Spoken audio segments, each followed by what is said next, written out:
Hello and greetings for Christmas from Shetland.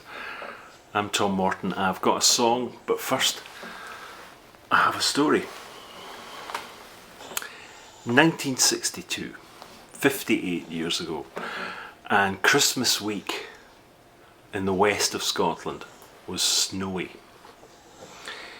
As usual, Mum, Dad, me and my two sisters went on Christmas Eve to see my two grannies in Bells Hill in Lanarkshire.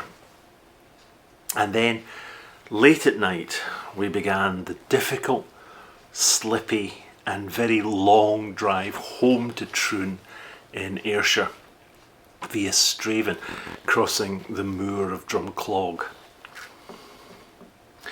We'd only just moved to Troon from Glasgow, and the house in Troon was bare and cold and uncarpeted, but it was Christmas.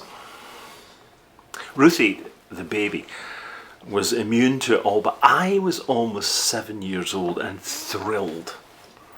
My sister Shona, 2 years younger, was even more excited.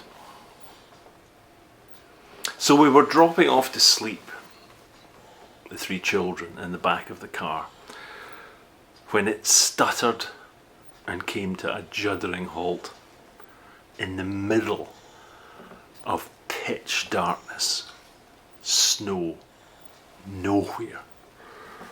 We'd broken down. Suddenly Shona and I were wide awake. Mum and Dad were in the front having words. "We're never going to get home tonight," wailed Shona. "And if we don't get home, Santa won't come." Now, I was old enough at nearly 7 to be extremely unsure about the actuality of the whole Santa concept, but still, in my heart of hearts, I was worried. And when Dad walked off into the darkness to seek help, I was even more concerned. But then, as children do, soothed by Mum's words, we dozed off. Now, piecing things together, somehow the AA were summoned and fixed the car that must have taken hours, and I suspect that we had just run out of petrol. We arrived home, and while Mum carried the blissfully unaware Ruthie inside, and Dad carried Shona into, he came back for me and led me stumbling, because I was awake, into the house. And I remember whispering, "Will Santa come?" "Yes," he said. Now, it must have been the wee small hours, but Shona and I, Christmas Day, we were up before anybody else, and we crept downstairs into the living room, and of course Santa had been. There was a half-chewed carrot sitting beside an empty glass. Rudolph had been. And there were presents. There were filled stockings. What did we get for Christmas that year? I honestly can't remember. Tangerines. There were always tangerines in the toes of those socks that had been hung up. But nothing else remains in my memory. Just the fact that Christmas happened. That nothing could stop Santa.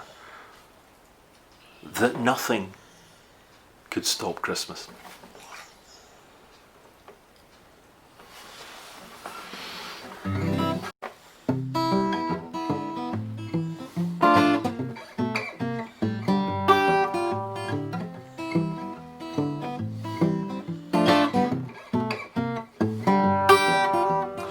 There'll be no plucking this Christmas for us.